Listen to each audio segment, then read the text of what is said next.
बालकांड। प्रथम सर्ग। नारद जी का वाल्मीकि मुनि को संक्षेप से श्रम चरित्र सुनाना। आप सभी से अनुरोध है कि यदि आप इन वीडियोस को लाइक, शेयर या सब्सक्राइब नहीं भी कर सकते तो इन्हें पूरा अवश्य सुनें और लाभान्वित हों। तपस्वी वाल्मीकि जी ने तपस्या और स्वाध्याय में लगे हुए विद्वानों में श्रेष्ठ मुनिवर नारद जी से पूछा, मुनि, इस समय इस संसार में गुणवान, वीरवान, धर्मज्ञ, उपकार मानने वाला, सत्यवक्ता और दृढ़ प्रतिज्ञ कौन है?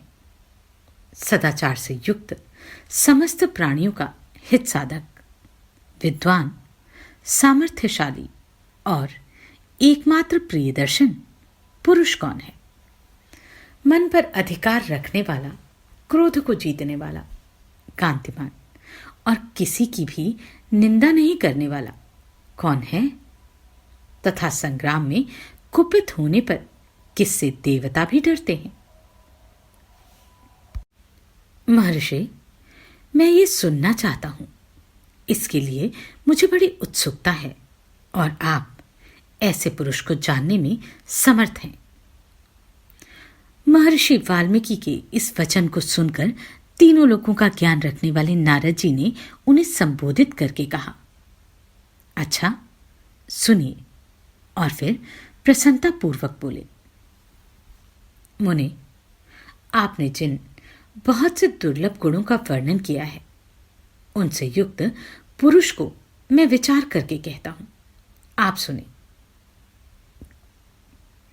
इक्ष्वाकु के वंश में उत्पन्न हुए एक ऐसे पुरुष हैं जो लोगों में राम नाम से विख्यात हैं।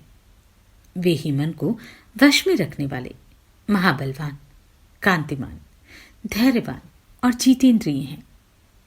वे बुद्धिमान, नीतिज्ञ, वक्ता, शोभायमान तथा शत्रु संहारक हैं। उनके कंधे मोटे और भुजाएं बड़ी बड़ी हैं। ग्रीवा शंख के समान और ठोड़ी मांसल अर्थात पुष्ट है। उनकी छाती चौड़ी तथा धनुष बड़ा है। गले के नीचे की हड्डी अर्थात हंसली मांस से छिपी हुई है। वे शत्रु का दमन करने वाले। भुजाएं घुटने तक लंबी हैं। मस्तक सुंदर है। ललाट भव्य और चाल मनोहर है।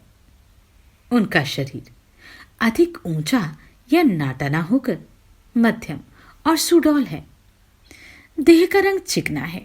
वे बड़े प्रतापी हैं। उनका वक्षस्थल भरा हुआ है। आंखें बड़ी बड़ी हैं। वे शोभायमान और शुभ लक्षणों से संपन्न हैं। धर्म के ज्ञाता, सत्य प्रतीक तथा प्रजा के हित साधन में लगे रहने वाले। वे यशस्वी, ज्ञानी, पवित्र, जितेंद्रिय और मन को एकाग्र रखने वाले हैं। प्रजापति के समान पालक, श्री संपन्न, बैरी विध्वंसक और जीवों तथा धर्म के रक्षक हैं। स्वधर्म और स्वजनों के पालक, वेद वेदांगों के तत्ववेदा और धनुर्वेद में प्रवीण हैं। वे अखिल शास्त्रों के तत्वज्ञ, स्मरण शक्ति से युक्त और प्रतिभा संपन्न हैं। अच्छे विचार और उदार हृदय वाले वे श्री रामचंद्र जी बातचीत करने में चतुर तथा समस्त लोगों के प्रिय हैं। जैसे नदियां समुद्र में मिलती हैं, उसी प्रकार सदा राम से साधु पुरुष मिलते रहते हैं। वे आर्य एवं सब में समान भाव रखने वाले हैं। उनका दर्शन सदा ही प्रिय मालूम होता है। संपूर्ण गुणों से युक्त वे श्री रामचंद्र जी अपनी माता कौशल्या के आनंद बढ़ाने वाले हैं। गंभीरता में समुद्र और धैर्य में हिमालय के समान हैं। वे विष्णु भगवान के समान बलवान हैं। उनका दर्शन चंद्रमा के समान मनोहर प्रतीत होता है। वे क्रोध में कालाग्नि के समान और क्षमा में पृथ्वी के सदृश हैं।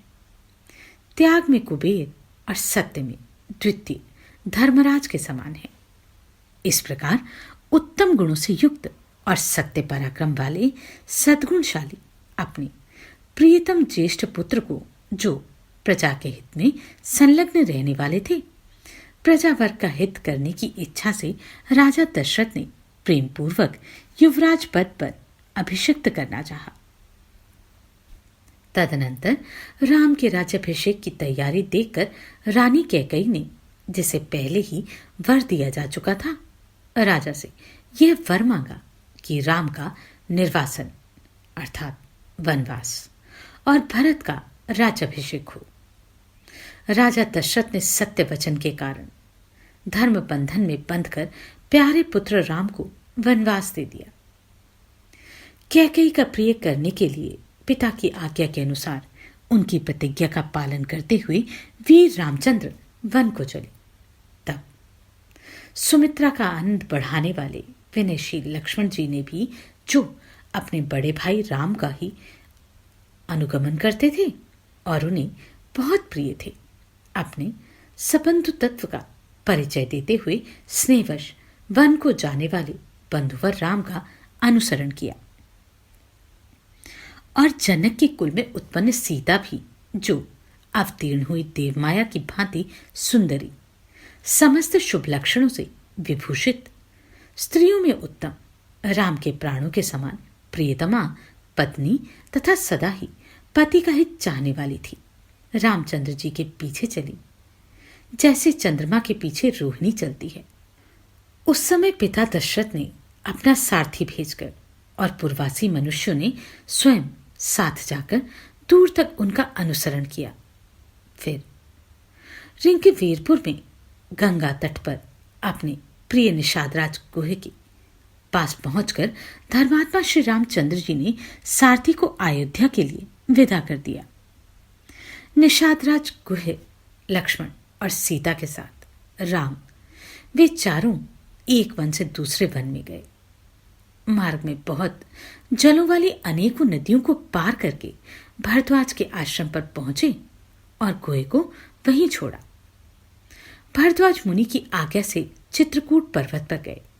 वहां वे दोनों देवता और गंधर्वों के समान वन में नाना प्रकार की लीलाएं करते हुए एक रमणीय पर्णकुटी बनाकर उसमें सानंद रहने लगे। राम के चित्रकूट चले जाने पर पुत्र शोक से पीड़ित राजा दशरथ उस समय पुत्र के लिए उसका नाम ले लेकर विलाप करते हुए स्वर्गगामी हुए। उनके स्वर्गगमन के पश्चात वशिष्ठ आदि प्रमुख ब्राह्मणों द्वारा राज्य संचालन के लिए नियुक्त किए जाने पर भी महाबलशाली वीर भरत ने राज्य की कामना न करके पूज्य राम को प्रसन्न करने के लिए वन को ही प्रस्थान किया। वहां पहुंचकर सद्भावना युक्त भरत जी ने अपने बड़े भाई सत्य पराक्रमी महात्मा राम से याचना की और यूं कहा, धर्मज्ञ आप ही राजा हो, परंतु महान यशस्वी परम उदार प्रसन्नमुख महाबली राम जी ने भी पिता के आदेश का पालन करते हुए राज्य की अभिलाषा न की और उन भरताग्रज ने राज्य के लिए न्यास चिन्ह रूप में अपनी खड़ाऊ भरत को देकर उन्हें बार बार आग्रह करके लौटा दिया। अपनी अपूर्ण इच्छा को लेकर ही भरत ने राम के चरणों का स्पर्श किया और राम के आगमन की प्रतीक्षा करते हुए वे नंदीग्राम में राज्य करने लगे। भरत के लौट जाने पर सत्यप्रतिक जितेंद्रिय श्रीमान राम ने वहां पर पुनः नागरिक जनों का आना जाना देखकर उनसे बचने के लिए एकाग्र भाव से दंडकारण्य में प्रवेश किया। उस महान वन में पहुंचने पर कमल लोचन राम ने विराग नामक राक्षस को मारकर शरभंग, सुतीक्ष्ण, अगस्त्य मुनि तथा अगस्त्य के भ्राता का दर्शन किया। फिर अगस्त्य मुनि के कहने से उन्होंने ऐन्द्र, धनुष, एक खड़ग और 2 तुणीर, जिनमें बाण कभी नहीं घटते थे, प्रसन्नतापूर्वक ग्रहण किए। एक दिन वन में वनचरों के साथ रहने वाले श्री राम के पास असुर तथा राक्षसों के वध के लिए निवेदन करने को वहां के सभी ऋषि आए। उस समय वन में श्री राम ने दंडकारण्यवासी अग्नि के समान तेजस्वी उन ऋषियों को राक्षसों के मारने का वचन दिया और संग्राम में उनके वध की प्रतिज्ञा की। वहां ही रहते हुए श्री राम ने इच्छानुसार रूप बनाने वाली जनस्थान निवासिनी शूर्पणखा को, राक्षसी को, लक्ष्मण के द्वारा उसकी नाक कटाकर कुरूप कर दिया। तब शूर्पणखा के कहने से चढ़ाई करने वाले सभी राक्षसों को और खरदूषण, त्रिशिरा तथा उनके पृष्ठपोषक असुरों को राम ने युद्ध में मार डाला। उस वन में निवास करते हुए उन्होंने जनस्थानवासी 14,000 राक्षसों का वध किया। तदनंतर अपने कुटुंब का वध सुनकर रावण नाम का राक्षस क्रोध से मूर्छित हो उठा और उसने मरीच राक्षस से सहायता मांगी। यद्यपि मरीच ने यह कहकर कि रावण, उस बलवान राम के साथ तुम्हारा विरोध ठीक नहीं है, रावण को अनेकों बार मना किया, परंतु काल की प्रेरणा से रावण ने मरीच के वाक्यों को टाल दिया और उसके साथ ही राम के आश्रम पर गया। मायावी मरीच के द्वारा उसने दोनों राजकुमारों को आश्रम से दूर हटा दिया और स्वयं राम की पत्नी सीता का अपहरण कर लिया। जाते समय मार्ग में विघ्न डालने के कारण उसने जटायु नामक कृत का वध कर दिया। तत्पश्चात जटायु को आहत देखकर और उसी के मुख से सीता का हरण सुनकर रामचंद्र जी शोक से पीड़ित होकर विलाप करने लगे। उस समय उनकी सभी इंद्रियां व्याकुल हो उठी थी। फिर उसी शोक में पड़े हुए उन्होंने जटायु कृत का अग्नि संस्कार किया और वन में सीता को ढूंढते हुए कबंध नामक राक्षस को देखा, जो शरीर से विकृत और भयंकर दिखने वाला था। महाबाहु राम ने उसे मारकर उसका भी दाह किया, अतः वह स्वर्ग को चला गया। जाते समय उसने राम से धर्मचारिणी शबरी का पता बतलाया और कहा, रघुनंदन, आप धर्मपरायणा सन्यासी शबरी के आश्रम पर जाइए। शत्रुहंता महान तेजस्वी दशरथ कुमार राम शबरी के यहां गए और उसने इनका भलीभांति पूजन किया। फिर वे पंपासर के तट पर हनुमान नामक वानर से मिले और उन्हीं के कहने से सुग्रीव से भी मेल हुआ। तदनंतर महाबलवान राम ने आदि से ही लेकर जो कुछ हुआ था वह और विशेषतः सीता का वृतांत सुग्रीव से कह सुनाया। वानर सुग्रीव ने राम की सारी बातें सुनकर उनके साथ प्रेम पूर्वक अग्नि को साक्षी बनाकर मित्रता की। उसके बाद वानरराज सुग्रीव ने स्नेहवश बाली के साथ वैर होने की सारी बातें राम से दुखी होकर बतलाई। उस समय राम ने बाली को मारने की प्रतिज्ञा की। तब वानर सुग्रीव ने वहां बाली के बल का वर्णन किया, क्योंकि सुग्रीव को राम के बल के विषय में बराबर शंका बनी रहती थी। राम की प्रतीति के लिए उन्होंने दुदुम्बी दैत्य का महान पर्वत के समान विशाल शरीर दिखलाया। महाबली महाबाहु श्री राम ने तनिक मुस्कुराकर उस अस्थि समूह को देखा और पैर के अंगूठे से उसे 10 योजन दूर फेंक दिया। फिर एक ही महान बाण से उन्होंने अपना विश्वास दिलाते हुए 7 ताल वृक्षों को और पर्वत तथा रसातल को बींध डाला। तदनंतर राम के इस कार्य से महाकवि सुग्रीव मन ही मन प्रसन्न हुए और उन्हें राम पर विश्वास हो गया। फिर वे उनके साथ किष्किंधा गुहा में गए। वहां पर सुवर्ण के समान पिंगल वर्ण वीरवर सुग्रीव ने गर्जना की। उस महानाद को सुनकर वानरराज वाली अपनी पत्नी तारा को आश्वासन देकर तत्काल घर से बाहर निकला और सुग्रीव से भिड़ गया। वहां राम ने वाली को एक ही बाण से मार गिराया। सुग्रीव के कथनानुसार उस संग्राम में वाली को मारकर उसके राज्य पर राम ने सुग्रीव को ही बैठा दिया। तब उन वानरराज ने भी सभी वानरों को बुलाकर जानकी का पता लगाने के लिए उन्हें चारों दिशाओं में भेजा। तत्पश्चात संपाति नामक गृध्र ने कहने से बलवान हनुमान जी 100 योजन विस्तार वाले क्षार समुद्र को कूदकर लांघ गए। वहां रावण पालित लंकापुरी में पहुंचकर उन्होंने अशोक वाटिका में सीता को चिंता मग्न देखा। तब उन विदेह नंदिनी को अपना परिचय देकर राम का संदेश सुनाया और उन्हें सांत्वना देकर उन्होंने वाटिका का द्वार तोड़ डाला। फिर 5 सेनापतियों और 7 मंत्री कुमारों की हत्या कर वीर अक्षय कुमार का भी वध कर दिया। इसके बाद वे जानबूझकर पकड़े गए।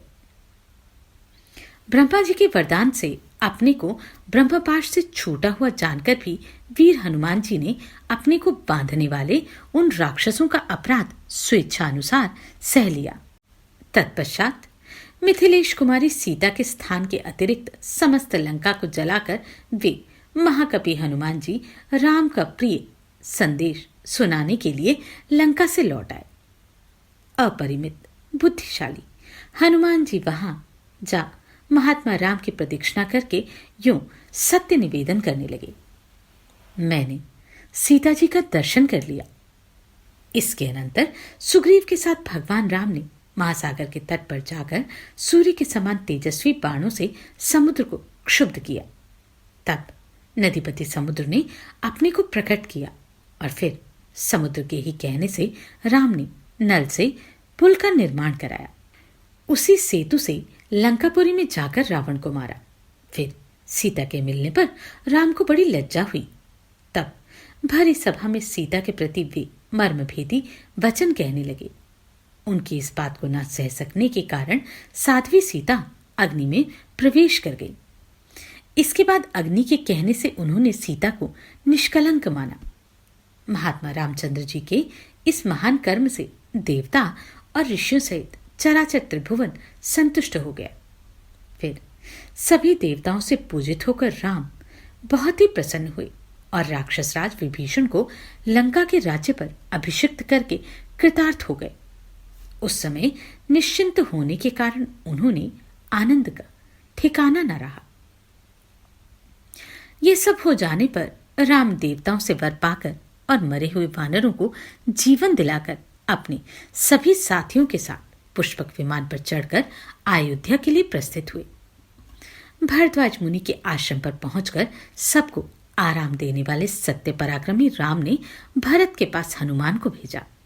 फिर सुग्रीव के साथ कथा वार्ता करते हुए पुष्पकारूढ़ वे नंदीग्राम को गए। निष्पाप रामचंद्र जी ने नंदीग्राम में अपनी जटा कटाकर भाइयों के साथ सीता को पाने के अनंतर पुनः अपना राज्य प्राप्त किया। अब राम के राज्य में लोग प्रसन्न, सुखी, संतुष्ट, पुष्ट, धार्मिक तथा रोग व्याधि से मुक्त होंगे। उन्हें दुर्भिक्ष का भय न होगा। कोई कहीं भी अपने पुत्र की मृत्यु नहीं देखेंगे। स्त्रियां विधवा न होंगी, सदा ही पतिव्रता होंगी। आग लगने का किंचित भी भय न होगा। कोई प्राणी जल में नहीं डूबेंगे। वात और जवर का भय थोड़ा भी ना होगा। क्षुधा तथा चोरी का डर भी जाता रहेगा। सभी नगर और राष्ट्र धन धान्य संपन्न होंगे। सत्युग की भांति सभी लोग सदा प्रसन्न रहेंगे। महायशस्वी राम बहुत से सुवर्णों की दक्षिणा वाले 100 अश्वमेध यज्ञ करेंगे। उनमें विधि पूर्वक विद्वानों को 10,000 करोड़, गौ और ब्राह्मणों को अपरिमित धन देंगे तथा 100 गुने राजवंशों की स्थापना होगी। संसार में चारों वर्णों को वे अपने अपने धर्म में नियुक्त करेंगे। फिर 11,000 वर्षों तक राज्य करने के अनंतर श्री रामचंद्र जी अपने परम धाम को पधारेंगे। वेदों के समान पवित्र, पापनाशक और पुण्यमय इस रामचरित को जो पढ़ेगा वह सब पापों से मुक्त हो जाएगा। आयु बढ़ाने वाली इस रामायण कथा को पढ़ने वाला मनुष्य मृत्यु के अनंतर पुत्र, पौत्र तथा अन्य परिवारजनों के साथ ही स्वर्गलोक में प्रतिष्ठित होगा। इसे ब्राह्मण पढ़े तो विद्वान हो, क्षत्रिय पढ़ता हो तो पृथ्वी का राज्य प्राप्त करे, वैश्य को व्यापार में लाभ हो और शूद्र भी प्रतिष्ठा प्राप्त करे।